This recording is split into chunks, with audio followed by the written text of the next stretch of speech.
What is up, Internet Basketball Junkies? Coach Hack here, and I've got Coach Greg Turcott here, and we're going to talk a little bit about the blocker mover offense today.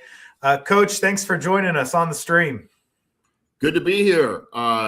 Been a longtime fan of yours, Coach, and I've used your resources since I first found out about you, and I think you do a great job. So thank you. Well, I'm excited to tap into your wealth of knowledge, and I know that you're knowledgeable on a lot of different topics, but I know blocker mover is one for sure. So I'm excited to hear your insights on this offense. Tell me about your experience with the blocker mover offense.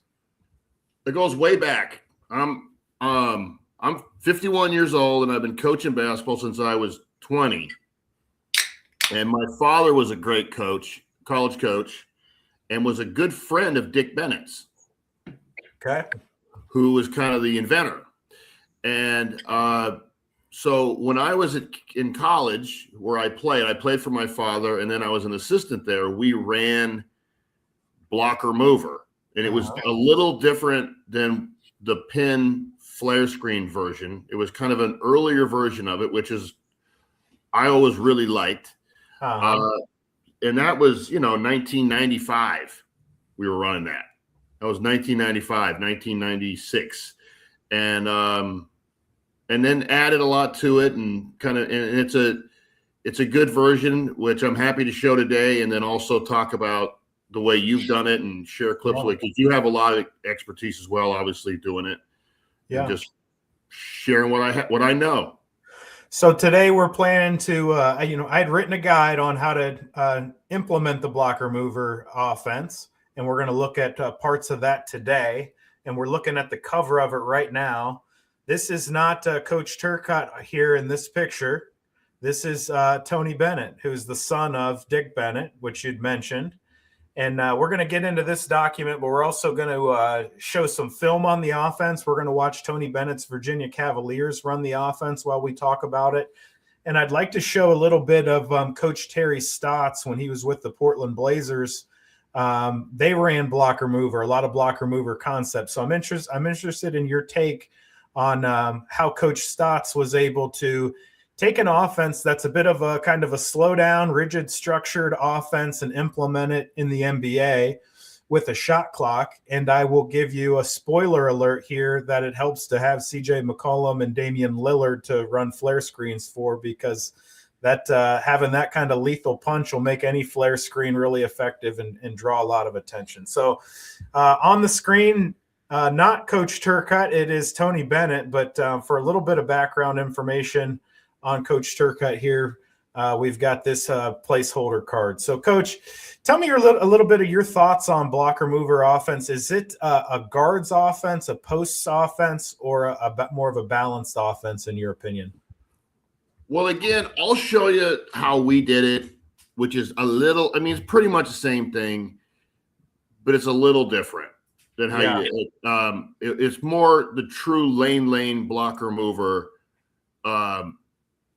And I felt in some ways, and especially in high school, it's almost a better post offense, because every time you get a screen down, you got to post up. And so you really get a lot of two guys on one side of the floor, big man screen down for a guard, ball to wing, and you got to post up. Yeah. I would say, in my opinion, it's a balanced offense. I think a lot of people on the surface would think the offense is a guards offense because they see the movers running around and receiving a lot of screens.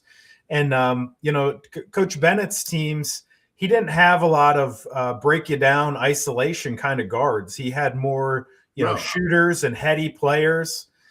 This isn't a great dribble penetration offense. It's an off-ball screening and cutting offense.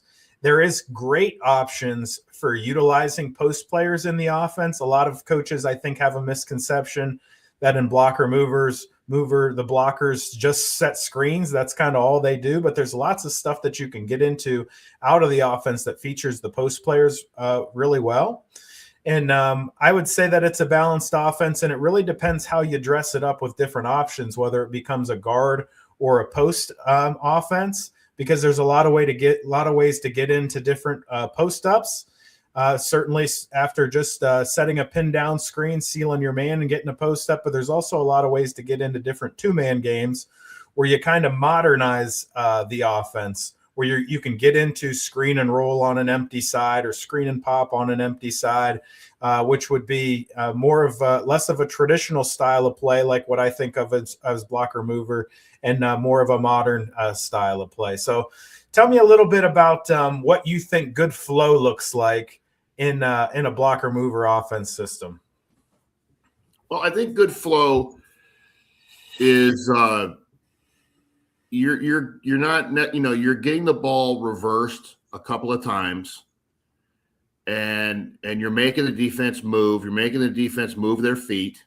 You're making the defense have to guard both sides of the floor and the post, and you're getting an open shot in the hands of one of your better players in a good position with great chances for a rebound.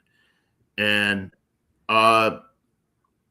it's not necessarily a quick hitting offense, although you can do it that way, where you come down, run a little motion into it or entry into it, and you're going to try to score. We did it more, try to get the ball reversed, make the defense have to guard you, make the defense have to run through some picks, and play good basketball. Yeah, I would say blocker mover is definitely more of a work the ball kind of offense. It's not one where you usually find a shot right away, although there's some nice set plays out of it you can if you want to do something like that.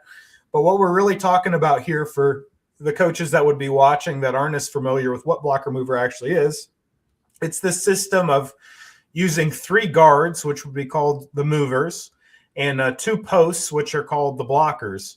And the blockers typically work up and down the lane, usually screening for the movers. And it works on this kind of wheel pattern where you're dribbling at one of the movers, pushing them off of a flare screen.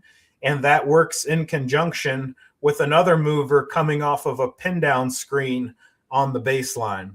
So this is kind of the core of the offense, is this kind of wheel movement where you're working 3 movers and 2 blockers, and it's a continuous cycle of flare screens and pin down screens on the baseline. So the flare screens would be up at the top near the elbow, and the pin down screens would be on the baseline.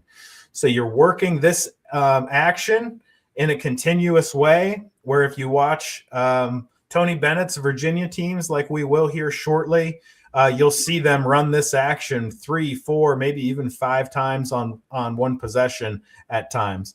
So it's a work the ball style of offense. It's very detail oriented. It's very simple, but really the execution of setting and receiving screens are what makes the offense go here. So we're looking at the screen now. You're seeing the flare screen option, and you're seeing the pin down screen option, and you're also seeing what that might look like in real time as a game would be playing out. So, Coach, I know that you have experience with different variations of the blocker mover offense, and what I'd explained would be called like a lane variation. But there's also other variations where you can use your posts in different ways. Do you have any familiarity with what those other options might be? Well, you can do it. You can have a blocker up top and one on the lane. You can go top, bottom. You can have one wide, one inside. The only way I've ever, and I don't want to talk about anything that I haven't done and I don't have experience with, because I don't want to talk. I don't be telling tales out of school here where I'm basically talking about something I don't know anything about. I've only done this with lane and a little bit with top, bottom. Yep. Okay. So to me, I think lane is probably the most balanced and in many ways the most symmetrical and easiest way to do it. Although we've had success, and I've seen coaches have success with the top bottom version. If you have a post who's good at the top of the key and can shoot and dribble hand, there's all kinds of things you can do. But basically, like you said, we go lane, and there's 2 things going on at once on the court. Yep, and the posts are going to stay on their side of the court, so they're not changing sides. So if we're looking at the diagram here, the 5 is pretty much going to stay on that right side. The 4 is pretty much going to stay on that left side there, but the guards do work in that wheel pattern where they'll be on both sides of the court. But what we've really got here is something interesting where you've got these 2 pods of 2-on-2 kind of happening at the same time, where you've got a player setting a screen and a player receiving a screen simultaneously on each side of the court. And then you've got a ball handler that's kind of reading which pod of 2v2 to engage with. So it does a great job of keeping the help side busy, because both pairs of 2v2 action, if the defense isn't concentrating on either one of them, the ball handler can easily find that. So if 2 is staring down the flare screen, there's not really much help on the other side because they're fighting through a pin down screen on the other side. So talk to me a little bit about, I'm going to pull the film up here while you talk, but talk to me a little bit about kind of the pros of blocker mover offense. Well, I think the best way to say it, and this is the way you're showing it is the new way to do it. And my father, who was like, I consider a blocker mover expert, that's who I learned everything from, would also tell you that that's a really great way to do it, especially at the college level. But if you have good players, I mean, just that down screen and flare screen happen at the same time is beautiful basketball, and it's really good basketball, and it's really hard to guard. I think when it comes right down to it is what the benefits of it is you're going to come down and you're going to get a good shot, or you're going to be able to run your offense against any kind of defense, pressure, doubling, whatever it is. And I think that what happens often in the basketball game is teams are mixing. The game is hard. The game is moving fast, and the players have to react. You can go and show the clip. Yep. And you know that when you come down the court and if you're running this stuff, you're going to get a good shot. You're going to get the ball reversed. You're going to get the ball moving, and you're going to give your team a great chance. Now, there's some dribble penetration. There's a nice drive. So you do have some middle drives that you get. And I think of it like in football, it's 3rd and 3, and you need to get a first down, and you're going to run a play that you think you can get that first down with. I mean, that's blocker mover. You're going to come down and you're going to get the ball in the hands of the right person, and you're going to get a good shot. Yeah, it definitely grinds the defense down, both physically and mentally, where you're running them off all these screens and you're making them play disciplined defense over a sustained period of time. It controls the pace of play. It's not typically a fast-paced offense. It's more of a slow-down style of offense, but you are able to really dictate the pace of the game that's being played through your offense.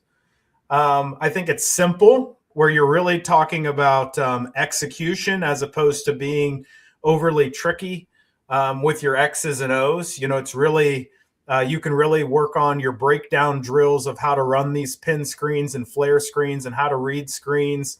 So those kind of details would kind of trump any, fancy plays. We're not talking about elevator screens or complicated stuff. We're talking about 2 kind of simple screens to figure out how to master.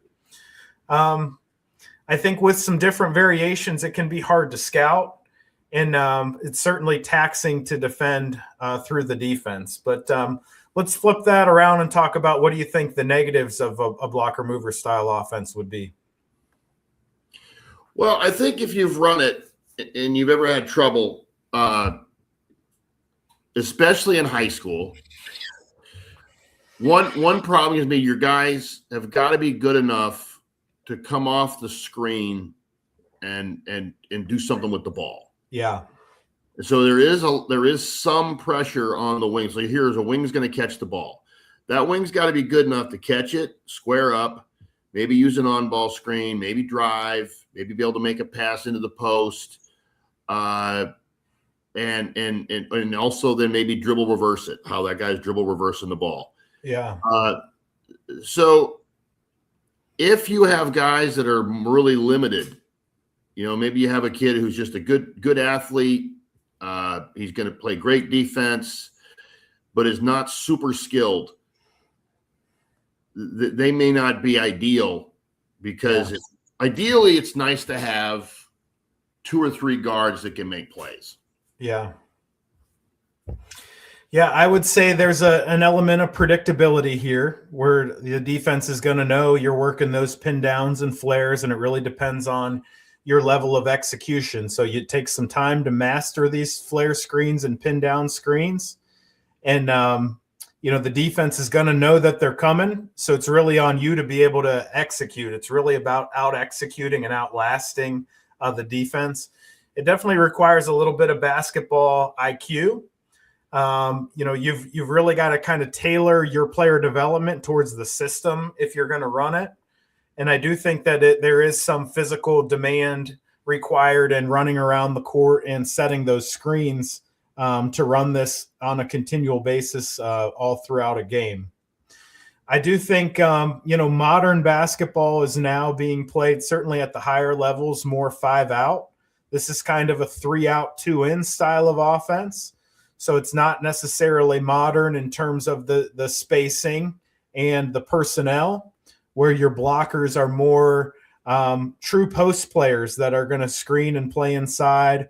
And I know, like Tony Bennett, we've watched, he used DeAndre Hunter, who's a small forward in the NBA now. He used him as a blocker in the blocker mover offense. So we think about, DeAndre Hunter for the Cavs. He's, dribble penetration, shoot threes. He's not necessarily posting up at all in the NBA, but he was a blocker in the blocker mover system for Tony Bennett quite a bit. Trying to think about blocker mover in terms of what learning and running this offense might mean for players in terms of carryover to just general basketball. And certainly it teaches discipline in terms of being able to stay in a concept and execute it. But what benefits would learning the offense carry over for players beyond just playing in the blocker mover system?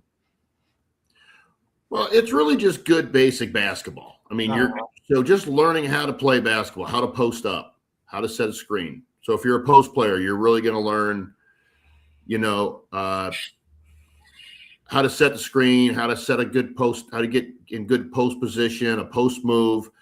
If you're a guard, there's a lot of specific things you're going to do with coming off screens and making plays, making shots, driving, throwing to the open guy. And I think the thing that really helps is to play within a system for kids, whether it's high school, middle school, whatever it might be. If you're teaching them how to run a system and you're teaching them skills within that framework, I think it really helps. Yeah. It really helps make the game a little more simple and easy to process rather than working on 500,000 things at once and just trying to make good decisions and play good basketball. Like you know what you're going to do, and the guys know what they're going to do, and it really helps because they have kind of a comfort with, we know what we're going to do on offense. I know what my job is.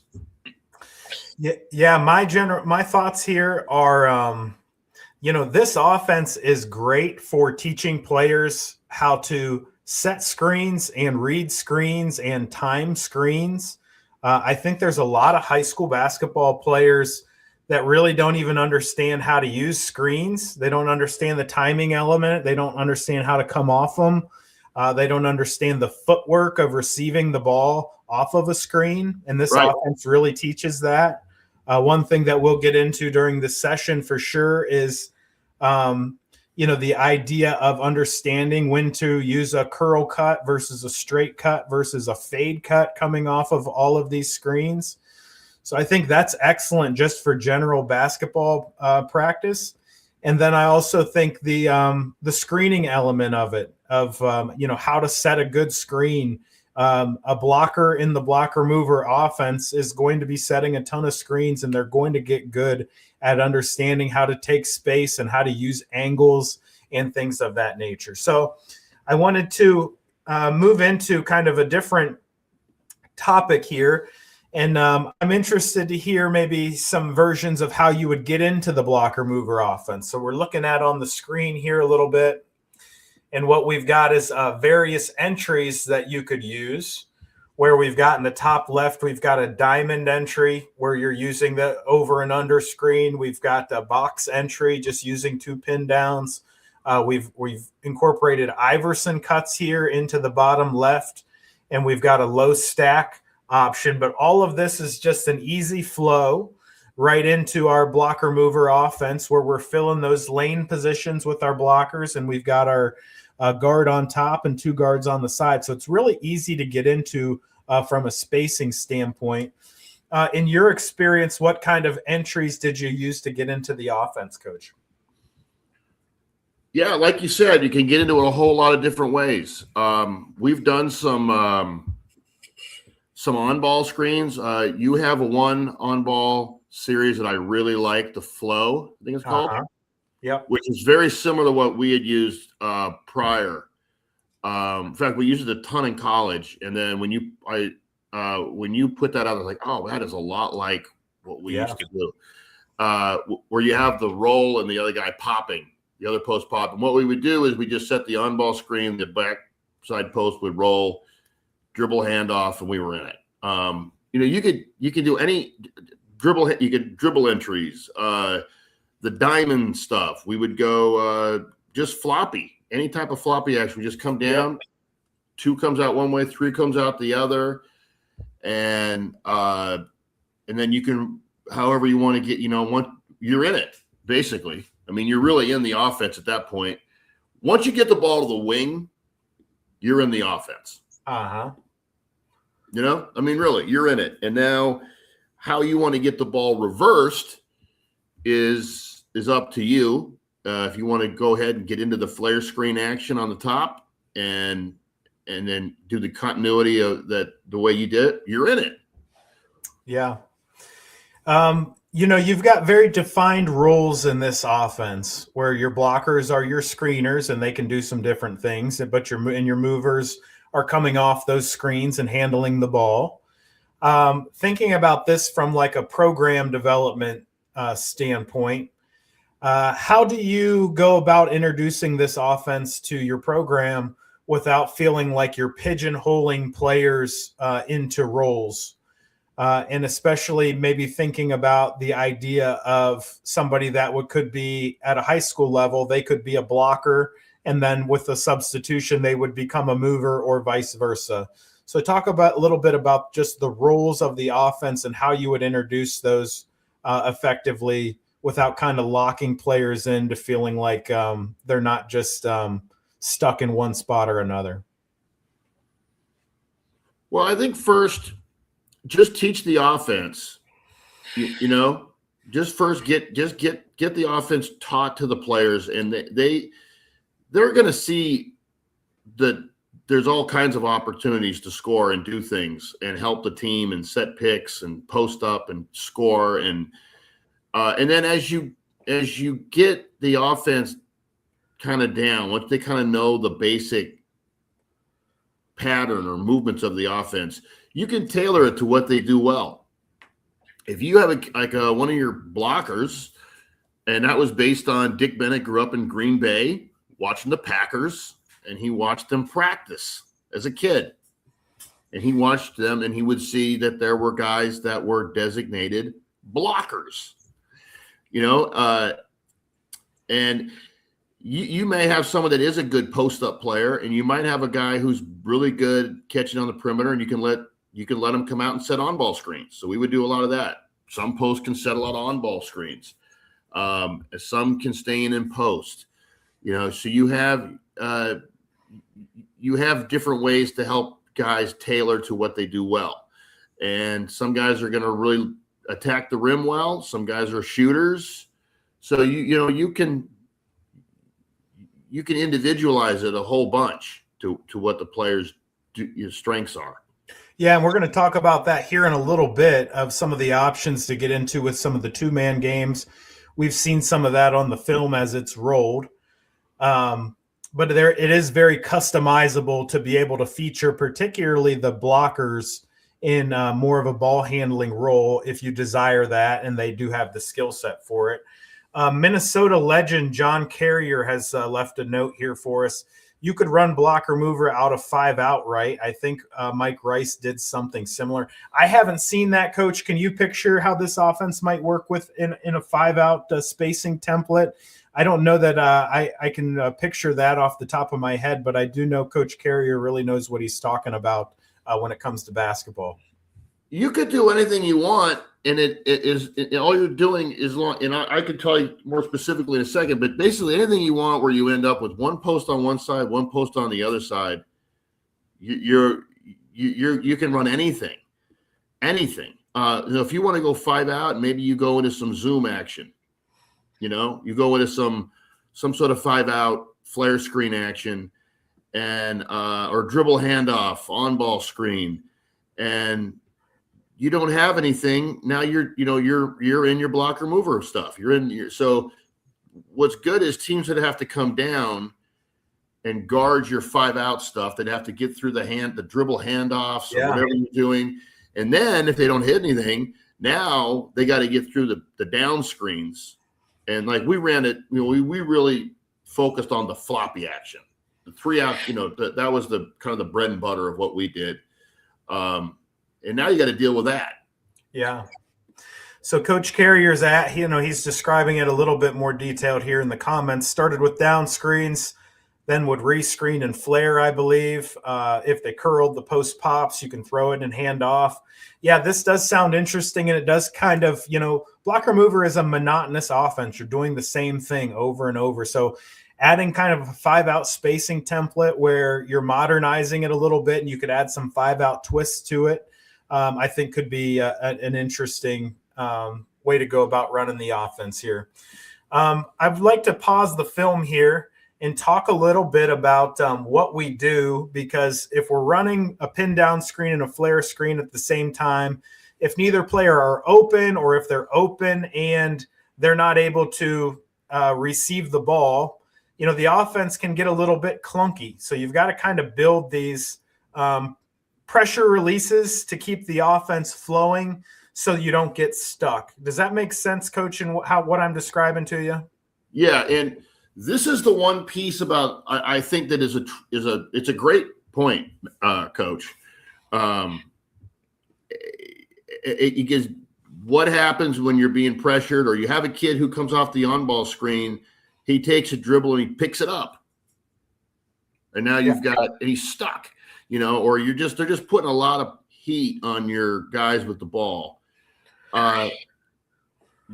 You want to have some counters, and what we always did as our counter whenever they were pressuring and guys weren't open, we always went into what we called pig, which was just a pig play where we hit the one. It was 1-4 high, hit the post, back cut, and then we'd run. We'd run some sort of 1-4 high play with a back cut, and that was really effective. Yeah. Go ahead. Sorry to interrupt you, Coach.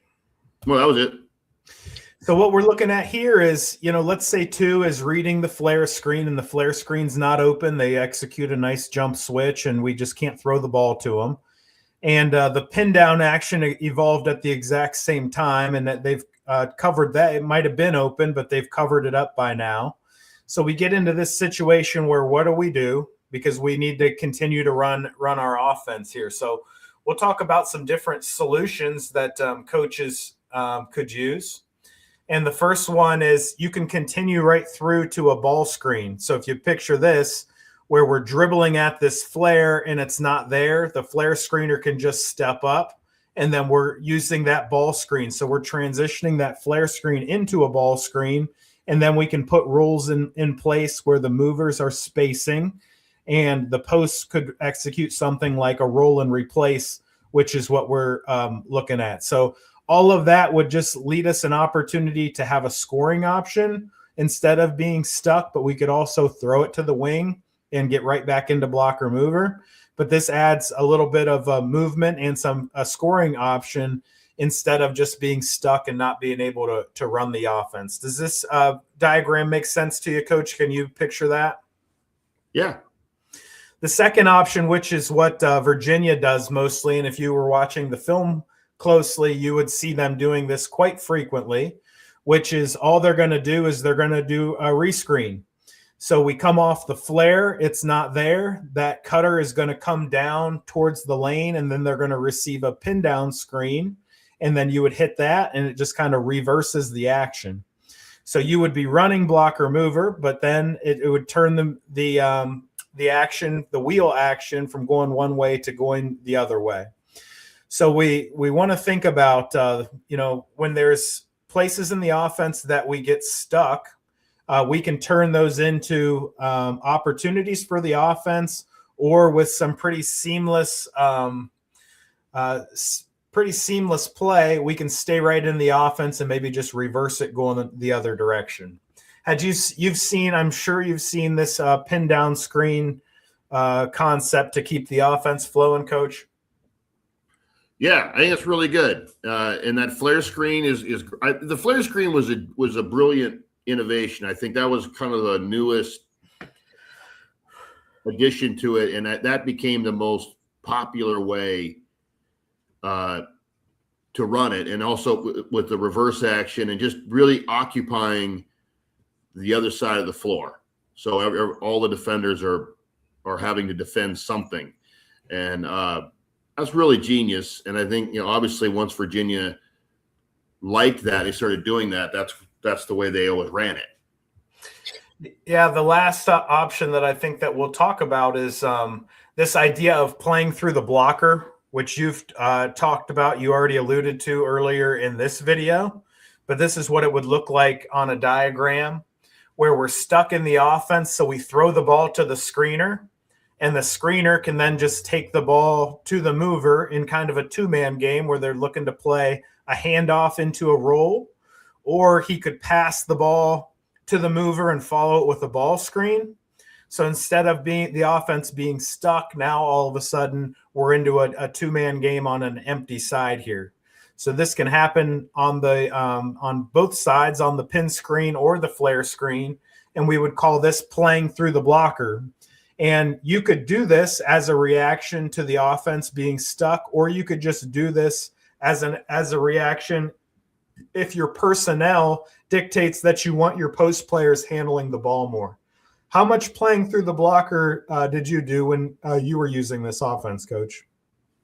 Well, a lot. We had some really good post players, and we had some really good guys that played the four that could really shoot the ball well. So we did a ton of that, a ton where we let them pop out, play. When the ball was opposite the blocker, he would come up to the top of the key. We'd use him to reverse the ball. We'd yell red. Whenever we yelled red was just, we're going to set an on-ball screen after every down screen.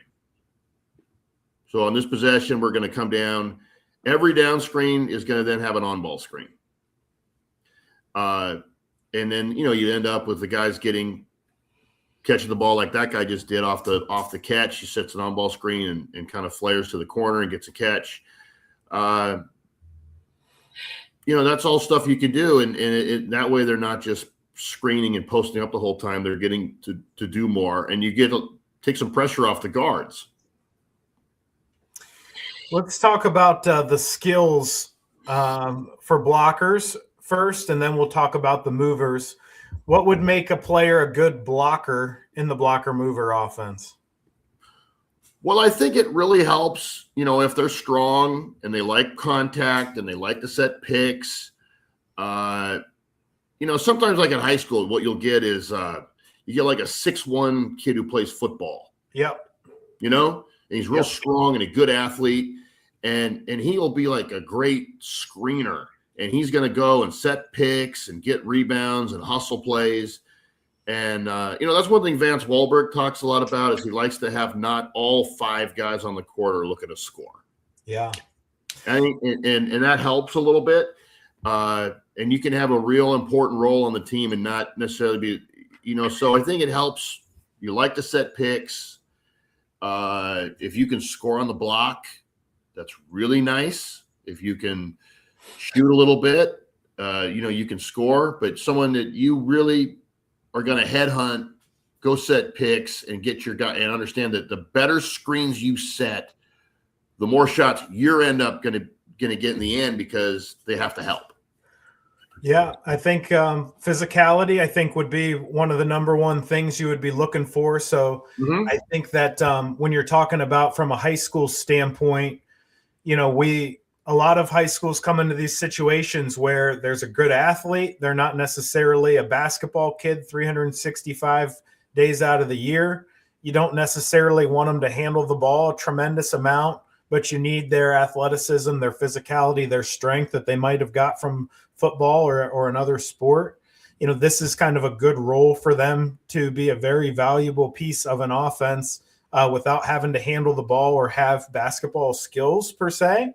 And certainly if there is a skilled blocker, then you can run the offense in a way that features them more, but it definitely can hide a less skilled player in these blocker positions.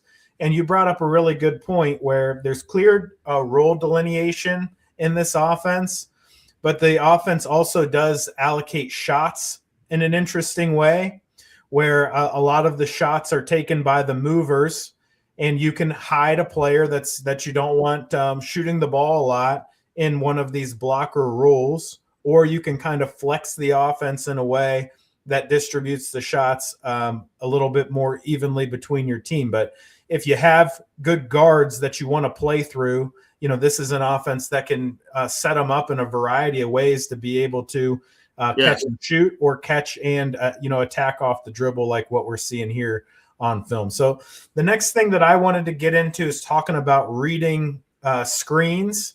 And I'll let you kind of lead the way here in thinking about how would you use a screen and read a screen the most effective way possible. Probably the best thing I could say about it is, especially with high school kids, they tend to play at a real fast pace and a little bit of a frantic pace naturally, and they're hunting for the ball and they're watching the ball and they're running around. And it makes it really difficult to read your screens if you're looking at the ball and run around to get the ball, Yep. So the biggest thing is to slow down and really we would do a lot of 4-on-4 and 2-on-2, and just really work on when you're coming off the pick, you're watching your guy. Because the ball's going to find you. That 9 times out, no one's really going to throw you the ball if you're not looking. Usually, usually, you have to watch your guy and slow down. And I would tell the story whenever I was trying to make this point with guys about slow down, read your pick, is I would tell the story about when I was in college. I was a freshman and we went out and played a tournament. We got to see Larry Bird in the Celtics playing. Larry Bird was at the end of his career, old, very broken down, and he got I think he had like 33 points or 32 points, all coming off a down screen and shooting, and either curling or fading. Yeah. And he was in no hurry, no rush, read his guy, and so to slow down. Yeah. Take your time. There's a time to run and there's a time to walk, read it slow. And, you can't read the screen if you're looking at the ball. Yeah. And one of the principles of a motion offense is like the defense can only play the screen one way. And if you can understand how the defense is playing that screen, then you can make a reaction to it that puts them in a tough position to be able to defend it. What I mean by that is we're looking at the different cuts that a player could make coming off this baseline pin, where they can fade towards the corner, they can run a straight cut out to the 3-point line, or they can curl the screen. So here in this diagram, if his defender is like in a lock and trail situation, the correct reaction to that would be to curl the screen into the middle. or if the player that's defending two jumps on top of the screen and tries to shoot the gap, the correct reaction to that is to fade the screen. So each individual screen, the defense can only really play it one way, and your job as an offensive player is to read how that's happening and make the appropriate reaction that puts the defender in the most difficult spot to get through the screen. So we talk about fade cuts, we're talking about straight cuts, and we're talking about curl cuts. And this does take a tremendous amount of patience to read how this is unfolding and to make the correct cut. A lot of players in high school will just sprint off the screen. That's not always going to be the most effective way to go about it. And most commonly, it's not the most effective way to go about it. But what we're looking at here now is X2. They've jumped on the high side of the screen to shoot the gap. That means they've disconnected. And what we would be wanting to do is to fade that screen, and then there would be a slight adjustment from our screener to kind of widen that angle out. And then we're looking at this curl cut on the next diagram where the defender is kind of locked and trailed the offensive player, and we're going to put them on our back, and we're going to curl that screen into the middle, and there'd be a slight screen adjustment from our blocker in this scenario as well. So again, the defense can really only play each individual screen one particular way. And if you can really teach your kids how to read those screens and understand the nuances and the timing of it, you can make them wrong each and every time based on how you move off of that screen. How much detail would you go into when you were teaching kids how to read these screens, Coach? Yeah, I think a lot. You have to spend some time on how to set a screen. You'll make contact. We play it. We did a lot of 3-on-3 and 4-on-4 drills where you started the ball on the side and the guy's got to dribble it up, and then the mover's going underneath the rim and he's going to go out either way, and then you play it live. One other thing that we would do out of that is like there's a nice fade to the corner for a shot, is also dribble curl. So when you come off the down screen and the guy's trailing you, if you didn't really curl it hard, you'd have room. Is just to catch it off the screen, and on the catch, you're gonna dribble and go to the middle because the guy's already trailing you. So we just call that a dribble curl, and that's nothing new. But that also was really effective. Sometimes curling it really tight can be a hard pass, and you're catching it in traffic. With the post player's big guy right there breathing down your neck. With the dribble curl, you have a little more room, and the guy who set the pick can kind of flatten out and have some space. And then we always default into our 1-4 high, the pig play. So if they're flying and chasing that guy, now we're hitting the post and we got a back cut. Yep. So we talked about how to read the pin screens, and the flare screens work a little bit similar, where if the defender chases over the top of the flare screen, you're going to curl it hard to the rim, and you might be able to get a layup just curling that to the rim. But it also sets up that rescreen action. So can you picture what I'm talking about, Coach? We're curling that flare down kind of the edge of the lane. You might be able to throw it over the top for a layup. If it's not there, then the post can just follow down the lane for a rescreen. And then obviously on a flare screen, if the defense goes under the screen, you're just going to kind of stop and sit behind the screen to try to shoot behind it. So in high school basketball, where the skill level isn't as high, a lot of teams can go under flare screens. So you would be wanting to run them with, shooters that can take advantage of that. But that's almost not an option when you're talking about the college game or the pro game. They kind of have to chase over the top just because the skill level is so good that the shooters will just bust you if you get caught underneath those screens for outside shots. So the level of play matters, and at the high school game, you definitely see a lot more flare screens, teams going under them. At the college level, definitely the pro level, you see a lot more chasing over the top. Does that make sense to you? Yeah. Okay. For sure. And I think in high school you get a lot of, chasing and being physical, and sometimes the referees really let it go. They're really going to let the defense grab and hold, and so that I think that's you're exactly right. Hey, I want to talk a little bit about how we would get the posts more involved in this offense. Let's say that you have a guy that you'd like to feature a little bit more. He's not just a kind of a football guy that you're out there to set screens, but you want to feature him in a skilled way. And we're watching a little bit of that right now. But with getting the post involved, there's several things you can do. And I think the most basic would be every time you come down a pin down, you look to seal up, where he was just reading right there as we watched. You seal, you catch, you set the screen, and we're playing through the posts. This is a great option to feature an inside player, which we just looked at. Talk to me a little bit about using the post as an offensive player in this offense, Coach. Yeah, we would do what we ended up doing a lot is hitting the wing and bringing the opposite post up for the reversal. When we didn't want to do, okay, so, and then, our point guard would throw it to the 2 and get space away to the sideline. And so you'd get a high-low look too. So you've got the post up. Now you reverse it up top, to the 4, who's at the top of the key, who can throw it to him high-low. And then, we either dribble handoff or just reverse it. Usually, and just reverse, we just reverse the ball. And then let the post follow the ball. Let that bottom post now follow to the other block. And the high post now, who was up top, he's going to go and fill the other side.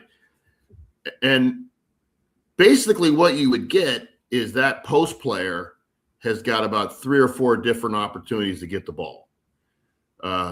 So you come down, he's got the screen down, the post up, the high-low look, and then as you swing it across, he's got, and you're in it. And really any play that you know of or that you like to run for a post, to get the inside triangle play, where you have a guard screen across for the post and then coming off a down screen, cross screens, kind of a shuffle cut that you want, anything. We've done all of it. And you flow into blocker mover, like you said, pretty seamlessly. You flow into your offense. So if you have a good player, that's a good post player, you want to get him the ball. I think you want to give him the ball. And another thing about this that's great is you can take advantage of the mismatch. So you're coming down the floor and you have 2 posts, and they have a little guy that's guarding one of your posts. Well, it's pretty easy to just get him the ball on the block. Yep. Just throw it right to the wing. He's posted up. Give it to him, and you got a mismatch. Yeah, this is a brutal offense to try to switch against, because you open yourself up to slip opportunities and you open yourself up to crazy mismatch opportunities, particularly with your bigs against their littles. Yeah. But just talking about the post options, this is the most basic one, where anytime we're coming off this baseline pin down screen, we just turn and seal our man and we can throw the ball into the block. We're talking about if you have a player that you'd want to utilize as a passer out of as your blocker, you can then run kind of these split actions where you might have different things evolving, but your spacing with your 2 movers puts you in a really good position to run any kind of split action that you might want to run out of the post. Right. And, we're talking about slipping and diving to the rim. So anytime that we're throwing these actions, our flare screen action is what we're looking at here. Obviously, slipping the flare is an excellent option, where if they're trying to switch or screen hedge, the ball is being dribbled at the screen. So we have a really, really good angle to slip to the basket here. And if we do slip to the basket, we can turn that into another post-up opportunity, because while we're down there, we can seal up our man and catch the ball on the low block. So here's one that you were really talking about, Coach, which is, being able to play through the blocker.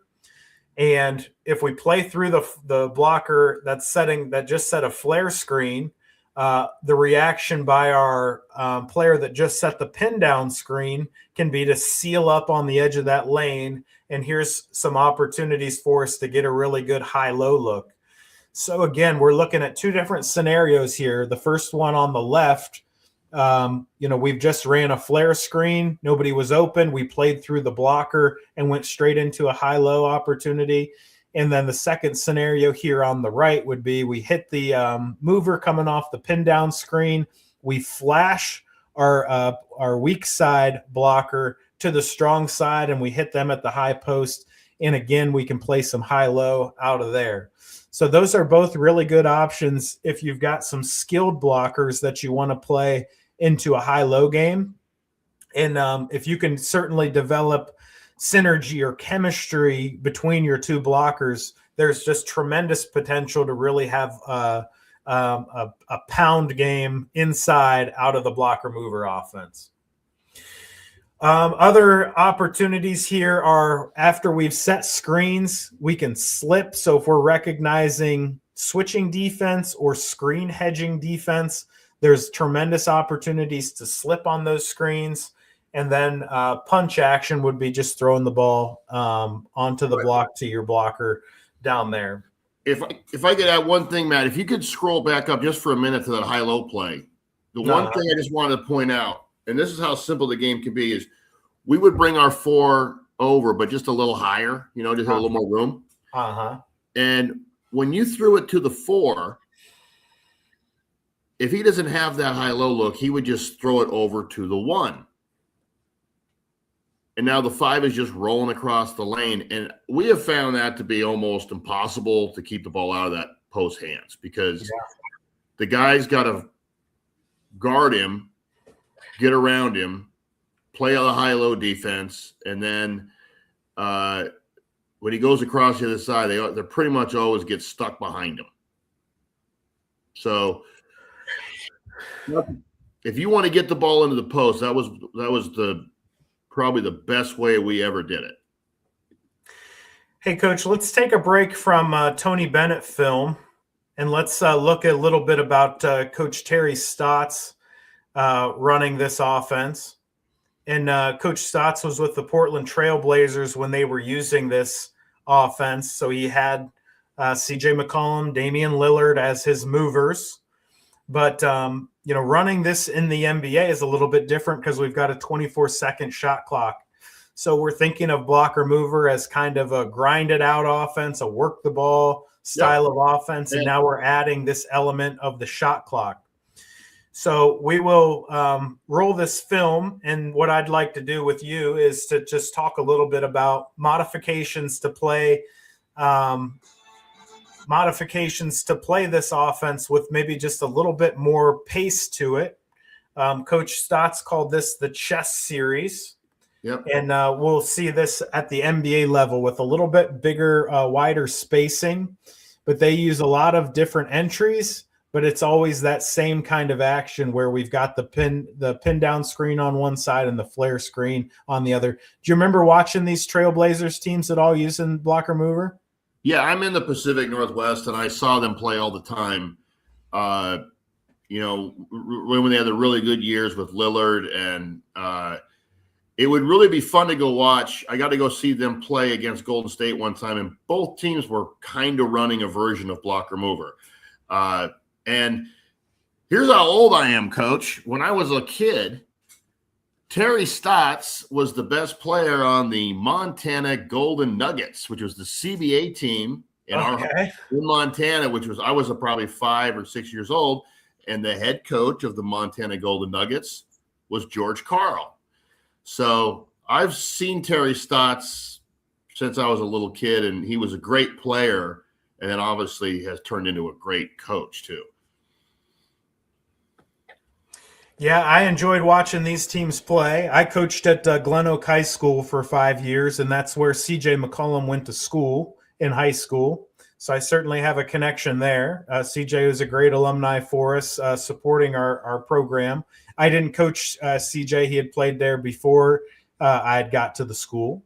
but he's had a tremendous career in the NBA. He's still going. He just got traded to the Hawks, but it seems like he's still got some left in the tank here. And it's amazing just how long he's been able to be effective in the NBA. And it was that clip he just showed was basically a 5 out into blocker mover. It was just where they started 5 out and then got into it. So the one coach was asked about that. So you can always get into it. Yeah, these teams, they never, challenged for an NBA title or anything like that, but they certainly had a lot of success, into playoff series. But I think this is really innovation to take a concept like blocker mover and turn it into an NBA play style. And these guys were very, very effective at it. And, Damian Lillard coming off of a flare screen is got to be just terrifying with that much space and his range. But I just love the pacing that they're using, where they're using these different entries.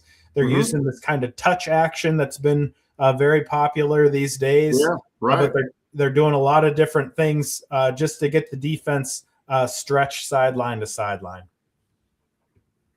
Yeah, it's the creativity and innovation of the NBA coaches, and with especially with all the European and FIBA ideas have come in, which you feature a lot on your website, which I think is awesome. It's kind of a synergy of so many different ideas now in basketball, and there's so many different concepts. But what's nice to have is you have something that is like the base that you're going to run. And then you can run all this different stuff, and then, hey, we don't like it, we just come down and we're in our blocker mover. We're in our 3 out, 2 in, we're in our floppy action, and we're going to get a good shot. And I think it makes it nice. Yeah, one of the last things that I wanted to talk about here, Coach, is the idea of how scouting would impact your offense. So what we're looking at on the screen is there's kind of just basics of how you would classify a defense that you're playing against. And you can see gap defense is at the top. So that would be like the style of defense that Tony Bennett used at Virginia. A gap style of defense where you're not trying to force teams out of their offense. You're sitting in the gaps to help on penetration. You're kind of allowing passes. You could get a little bit more spicy even with gap defense, but you're not trying to pressure teams out of their offense. You're kind of sitting back and trying to win the possession. And the opposite of that is a denial style of defense, which would be like what Coach Huggins was running at West Virginia with his Press Virginia teams, where they're denying all your passes. They're switching a lot. They're trying to take you out of your offense and make you go one-on-one. And then you contrast that with how do teams defend screens? Do they get through screens or do they switch screens? So through this kind of matrix or whatever we're looking at here, if you can kind of define how the defense is going to guard your blocker mover, it will tell you what options out of the offense that you should be trying to use more. So obviously, for example, if a team switches off ball screens, you're going to want to use a lot more of your slip tactics, or you're slipping the flare screen. If a team locks and trails screens, you're going to be using a lot more of your curl tactic when you're using screens. So talk to me a little bit about the idea of understanding what the defense is going to do and how that tells the offense what they should be doing. Yeah, preparation is always really helpful, as much as you can do. And I think that what's cool about this offense is you can really tailor it to your talent, and you can really tailor it to what you like and what you like to do. And you can change things, and you can always add things to it, and then end up with your screen down flare screen or screen down action.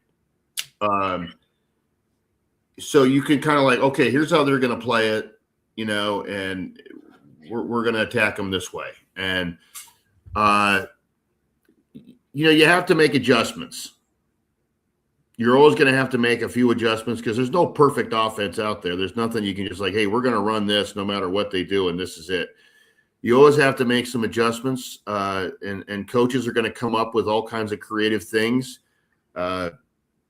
We've had the craziest stuff I saw over the years, doubling the wing with the post and the wingman and then rotating. I mean, Yeah.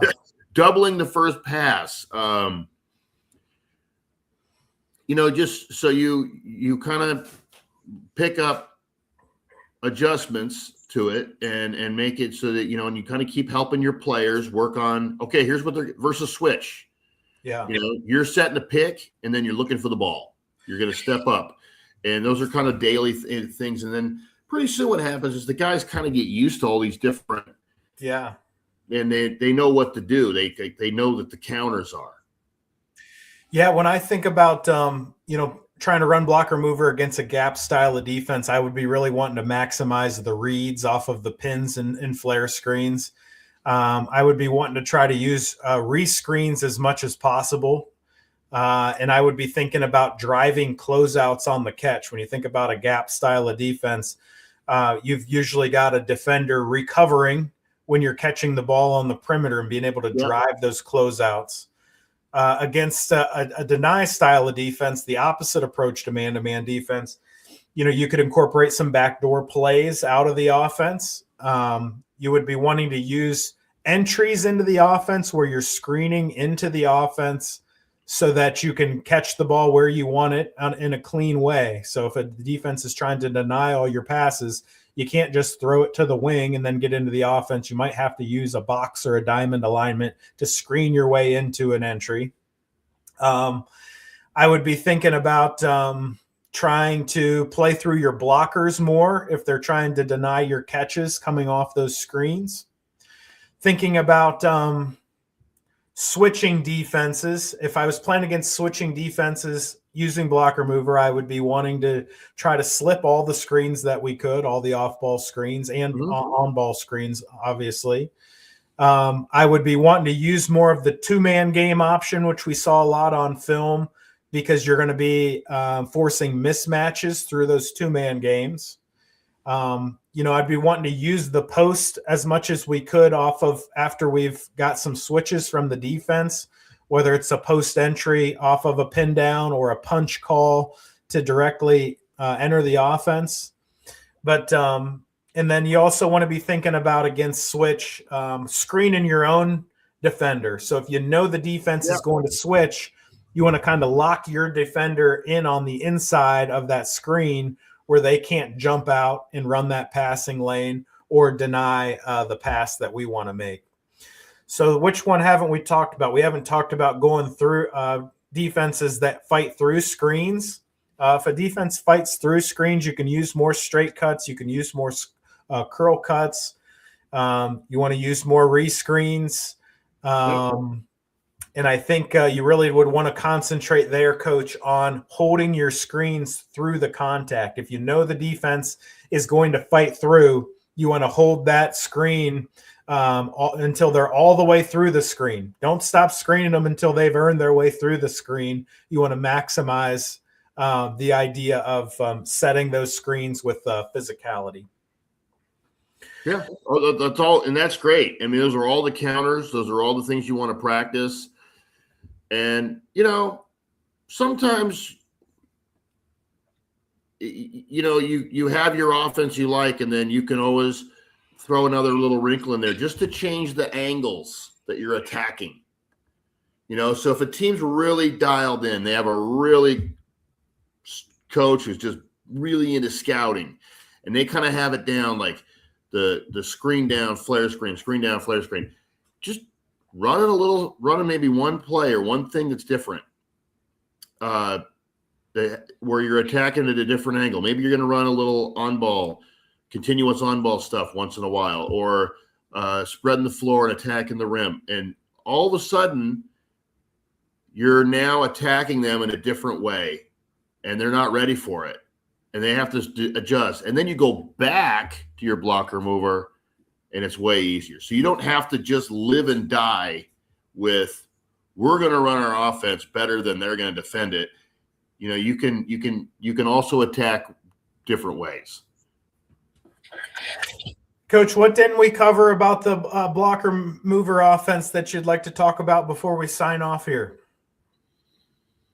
One thing just to reiterate that I think most teams don't do when they run blocker mover, which was something that I got to give a shout out to my dad. I think it was his invention. His piece of it was the pig play, the 1-4, when they're really being tough on your wings, you got to make them pay, Yeah.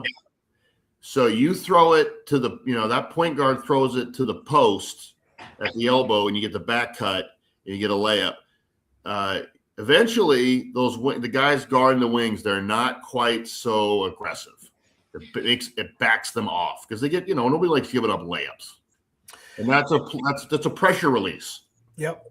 So what Coach is talking about is, what I'm referring to as kind of playing through the blocker.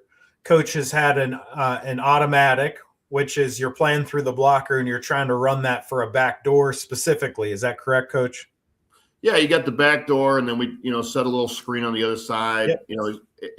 It was nice. It was a great pressure release for those teams that were really physical and going to make it tough on the wings. Yep. So you're looking to run that backdoor action, or Yes. you could use it to enter into a two-man game where you're taking a dribble handoff to the mover and reacting off of that, or you can throw it to the mover and follow it with the ball screen. But that's a great way to get into the two-man action.